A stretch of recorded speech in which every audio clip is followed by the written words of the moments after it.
This episode is horrifying. Taking the leap to chase your passion is scary. You face so many unknowns and success is never guaranteed. Today's guest took that leap. We're talking with Ryan Schimmel. Ryan is president and director at Goblin Den Productions, a Halifax-based film production company primarily known for the horror genre. Born and raised in Halifax, in 2016 he stumbled onto filmmaking. It all started with three guys in mom's basement with a passion and love for movies. And every day they continue to grow, as you can see for yourself on his YouTube channel. We're in process with Ryan Schimmel. Ryan, welcome to the show. Thank you for having me. It's a pleasure. So Ryan, tell me, how did you stumble onto filmmaking? Well, all right. So a few years ago, a friend of mine he had a production company and he was really into making films, and I would help out on set and be an actor for him once in a while, and I would throw out my ideas. He wouldn't always go with them, so I was always thinking in my head, man, I could do better. And one day I just picked up a camera and I said, hey, you know what? Let's just start shooting and see what happens. Let's see how good we can be and explore and create and be artistic, you know?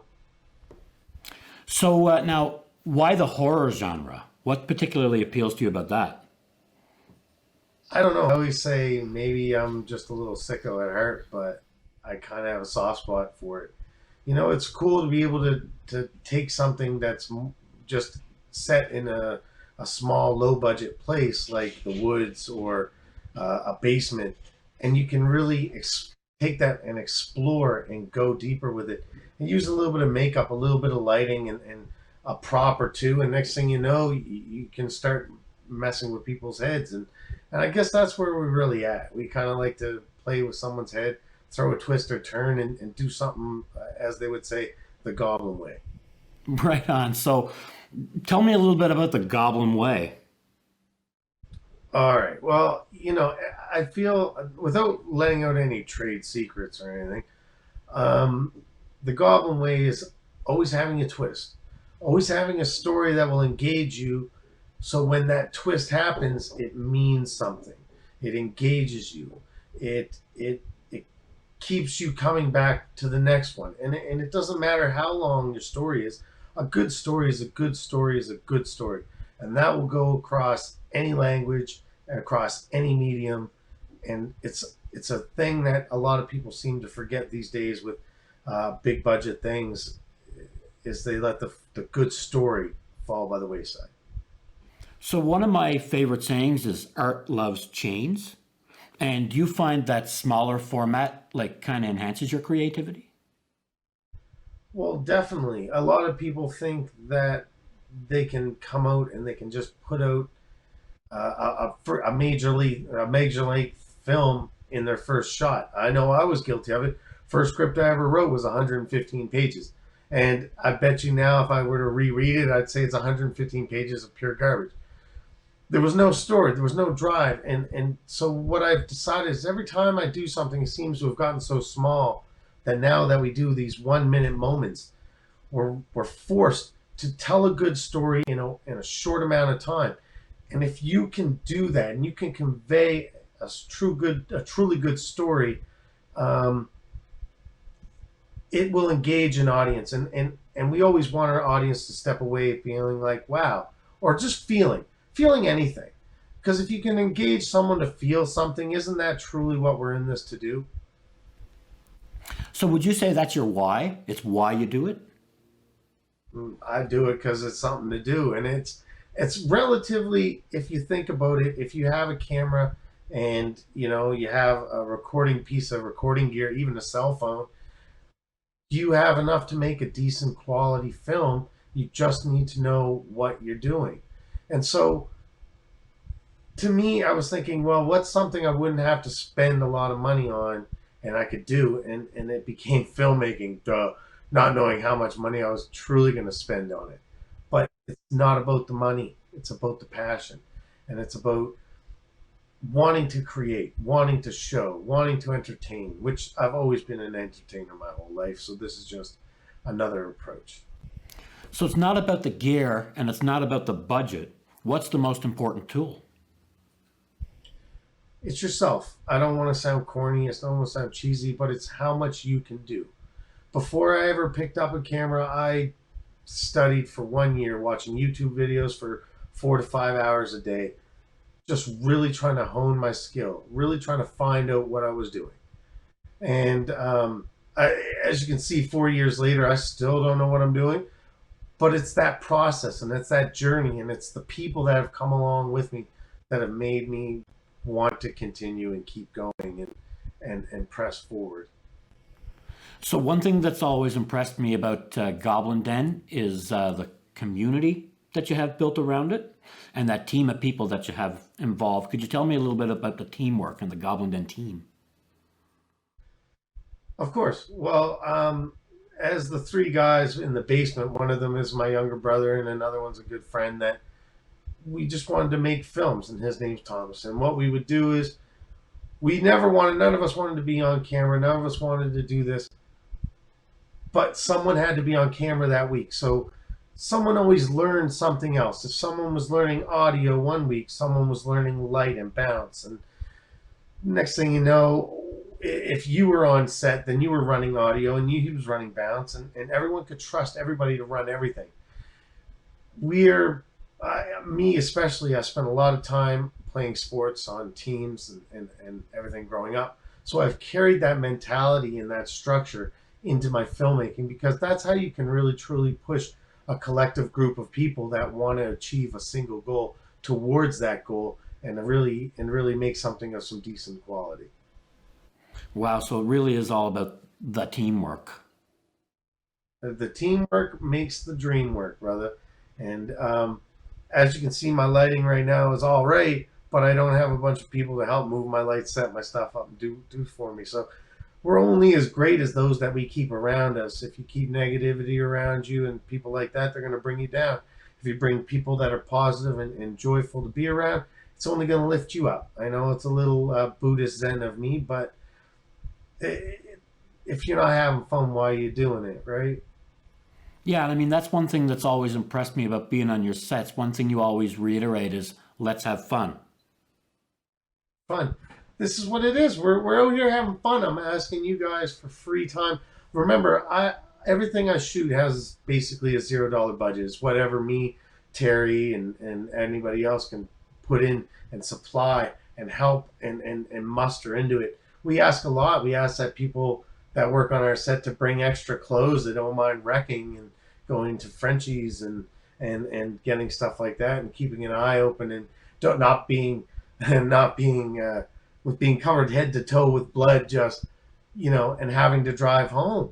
And I respect that, man, because we all want to make something. We all want to have fun. We all want, if we were getting paid, sure, you put up with a little bit more crap.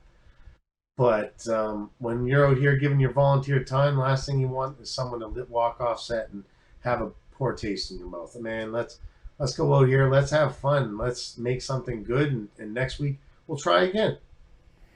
So you mentioned that you spent a year, watching YouTube videos and learning your trade, but it sounds like it's still very much a learning process for you. It never ends, especially for you independent filmmakers that are out there. You have to wear many hats. So sure, yeah, I can be a director, but I also have to be a cinematographer, and I have to be, a department head, and I have to be this, that, and I have to be everything else under the sky, and everyone's shouldering so many more responsibilities that you have to have trust, you have to have faith, you have to commandeer, you have to push through, man. You really do. And like I said, I keep great people around me, and I couldn't do it without them. So let's just change tacks for a second. Let's talk about like who some of your influences are. Like who are some directors or filmmakers that you've been influenced by through your process? Definitely Robert Rodriguez, for the fact that he would do his little film schools at the end of his films, where he would tell you basically what he did, how he did it, and help encourage the filmmaking community abroad, because that's something that is greatly needed.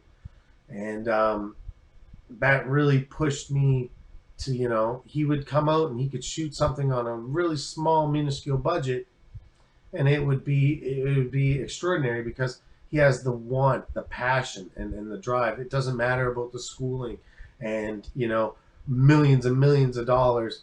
It matters about having the right people in the right place to make something awesome, and it works out for him.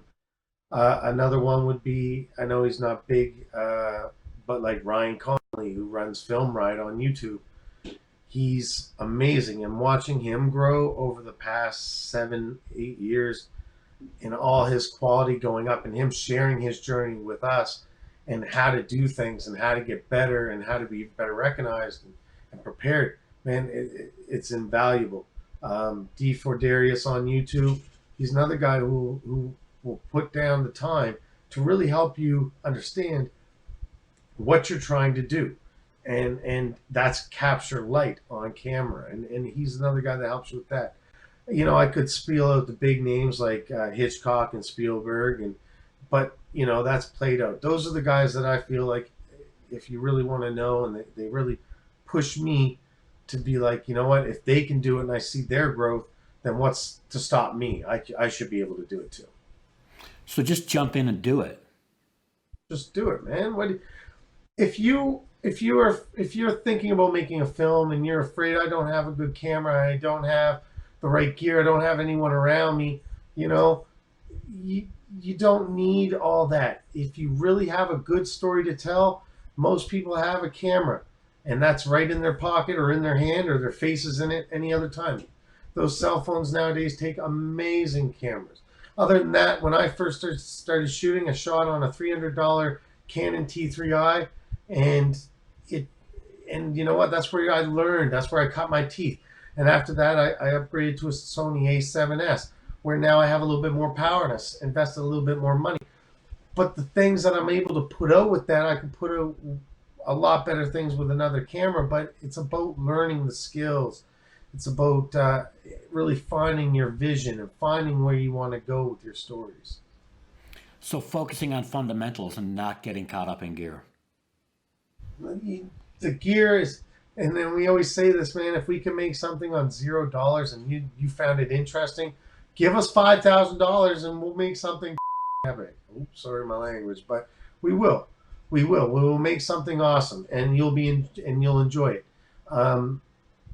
If your heart is in it, your head is in it, your passion is in it, you can't help but make an awesome film. One of my very first films I ever made was for the 48 hour in 2017 for No Control, and it won Best of Halifax, and it was literally, I think, my third script I ever wrote, because the story was there, and the execution wasn't there. I watch it and I have a good laugh, but the story is deeply entrenched, and it's there, and that's what sells the story. And I beat out people who have had professional education in the school, because you know what? I spent my time learning it. I had a good story to tell, and you know what? The love shines through in the end product.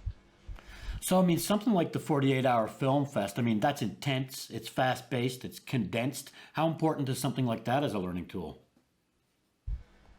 Well, it is. It's something like where, especially where you're guerrilla shooting and you don't have permission to shoot in a lot of places, you need to go in there, get what you need, get out. And you have to know what you need, because you got a lot of people sometimes on set just waiting for you, sitting down, and they might be losing their heads, or they might not. You have to keep the coercive team together. You have to keep the ship a sail.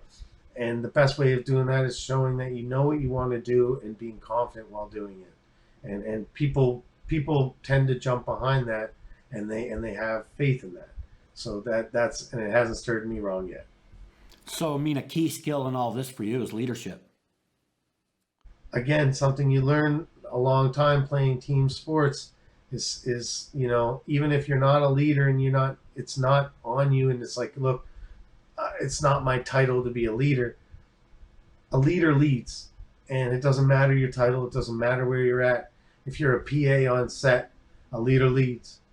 If you're just a grip, or you're just You're just helping out on a background. It doesn't matter. A leader leads, man, and people will follow behind a leader because it's human evolution. And when when the leader has a good view and he has a good team behind him, man, things can just really start to mesh. Right on. So, could you tell me a little bit about your process that takes you from script to screen? Okay, so it's funny that you say that because a lot of the times that we shoot things on these weekends, we don't have a script. We have an idea. I have it written down, and a lot of times no one knows, and even I myself don't know till Sunday, and we show up and we're like, this is what we're gonna shoot. This is what I feel like doing, and so that's how things get ticking. But when I have an idea, I have always a cool way. Like, how would what would be an interesting way of seeing it, or what would be something cool? What would be the opposite of what you think this is going to be about? And so what I do is I start to deconstruct the story and the themes and what kind of things you really want to put into your story. Again, this is advanced stuff now. This is not the first couple times you start filming, but you start to learn that you start weaving in subtext, just weaving it in and weaving in themes, and it helps sell your story to different groups. So when you show up and you see a place, and sometimes it speaks to you, sometimes it's like, what would be really creepy here? Bang, and then you sit there and it can come to you. Sometimes you sit there and you struggle, and the story doesn't work, and I always say, if you're forcing it, then probably you shouldn't tell the story and put it back on the back burner and work on it some more. But no, it's all about just going and going step by step by step. And if you forget something, so what? Oops, you learned something this time. And if you don't learn something every shoot, then you're not really learning at all, right? So it's a little bit of an organic process, and I noticed like it's important for you to have actors that can kind of roll with it and do a little improv. Oh, and that's a big part of the casting thing, and then that's how we've started. But you know, and I say this: every actor truly should have a root in the improv, because you never know when you in a good acting things things can go places that the me as a writer or me as a director don't know where it's going until the two actors are playing it out, and it's like, wow, like I'm really feeling something, and I never felt that before. So I leave a lot of it open to the actors, because I want the actors to be able to truly create a character, truly immerse themselves, so that they themselves are getting practice at their craft. Me, not just me. I'm not the one just benefiting here from everything. And sure, I'm benefiting by having fun, but I'm hoping that, because in Nova Scotia we've had our hard times with the film industry, and I feel that there's a lot of decent actors out here that need places to put themselves, an outlet. And I feel like, being loose on set and not being a director that's, this is my view, this is how I want it, and this is how it's going to go. Man, it's a creative process, and the team does it. I don't make every story on my own. It's always a group thing. It's always thought about, talked about, and then put together. And then, as everybody knows, when you show up the day of, you just take that script, you know what I mean? And you're like, oh, what a good guideline. Whoop, out into the wind, because that's all it is a guideline, man. So it's an organic process, and like what you're allowing is an opportunity for people to get invested and express themselves. Well, if and you can attest to this, if you're in it and you're like, hey, look, I really put a piece of myself with this group. They brought the best out of me. And then when you get it, you're really going to want to share it, and you're going to want other people to watch it. And that's what it's all about. It's just to have people have something that they can proud of, that they can truly show people. A lot of times these actors, they work in these small NASCAD ones, and the school ones, and they see them once or twice, and then they never see them again up into obscurity of the internet. But I always try to bang stuff out. I always try to stay with relative with the content, so that the actors and the talent and the crew can always have something that they're like, hey man, like I made that. That I feel good that when I see my name scroll down by the end. You know, you feel invested. Awesome. So, how about some advice for beginner or aspiring filmmakers? What would you say? Stop giving yourself the BS excuses.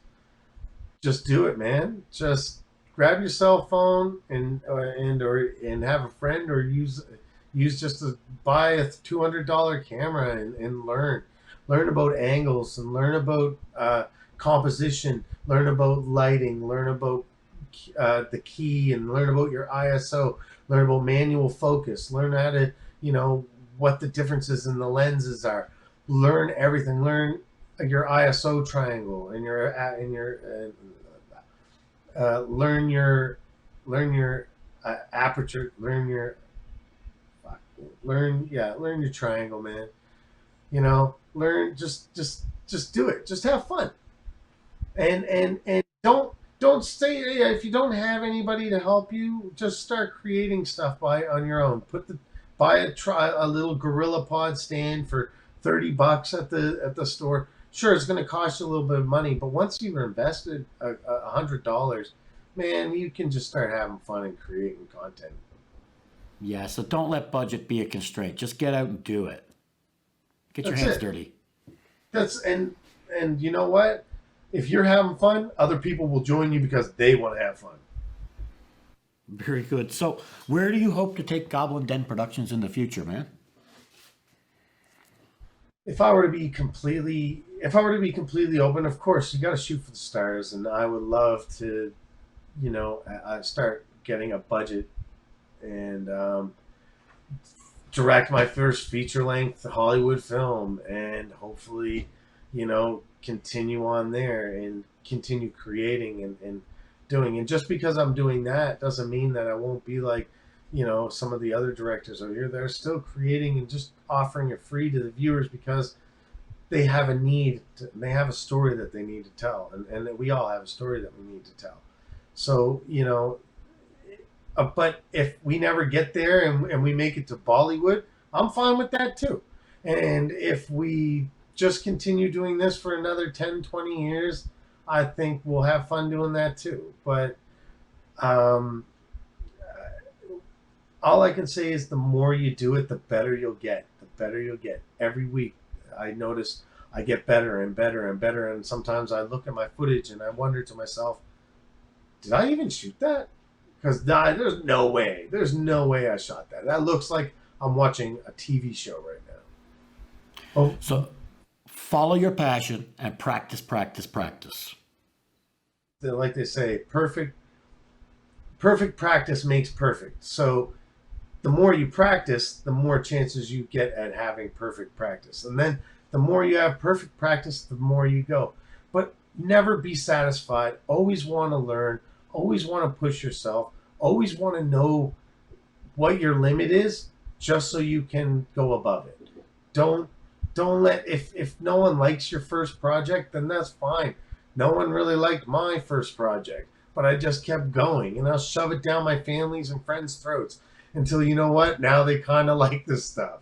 So, you know, don't matter. Don't let people bring you down. Believe in yourself. Have fun, and just create. And if you can't and you need some help, come find us and we'll show you how it's done on set. And speaking of finding you, where can we find you online and watch your stuff? YouTube is our main platform that we use right now, and you can follow us at Goblin Den Productions on YouTube. It will pop right up. Again, we always have content put up about every 2 weeks. Other than that, you can follow us on Facebook at Goblin Den Productions and on Instagram at Goblin Den Productions. It's pretty nice to have a name that not a lot of people have. So we're pretty easy to find, and hopefully we'll find your like and subscribe in our inbox. Yeah, absolutely. So, listen, man, it's been fun having you on the show. I have a lot of fun on your sets, and I really appreciate it. And thank you very much for being here. Is there like a final thought you want to leave us with? I guess if I were to leave you guys on one final thought, I would just say, man, don't limit yourself. Have fun. And if you're not having fun, then find something else. But enjoy yourselves. be creative, blow up, and hopefully we'll see your film in Hollywood soon. Awesome, Ryan. Thanks for being on the show, man. I really appreciate it. Yeah, no problem, man. You guys have yourselves a good night and don't party too hard, right? Cheers. It's a wrap party. All right, boys. Horror time. All right, Mike. Thanks a lot, guys. And that's our show for today. Remember, if you really want to make films, the best thing to do is stop making excuses and follow your passion. Gather some like-minded friends and just get out and make movies together. Focus on the story and don't let a lack of expensive gear slow you down. Use what you have. Filmmaking is a continuous learning process. The more you do it, the better you'll get. So don't limit yourself, just jump in and get your hands dirty. And don't forget to have fun. Have an idea for the show? Know someone we should really be talking to? Drop us a line at InProcess@movingmagazine.ca. And while you're online, give us a follow on Instagram @TheMovingMagazine and like us on Facebook @MovingMagazine. Until next time, keep those creative sparks firing. Special thanks to Ryan Schimmel and Goblin Den Productions.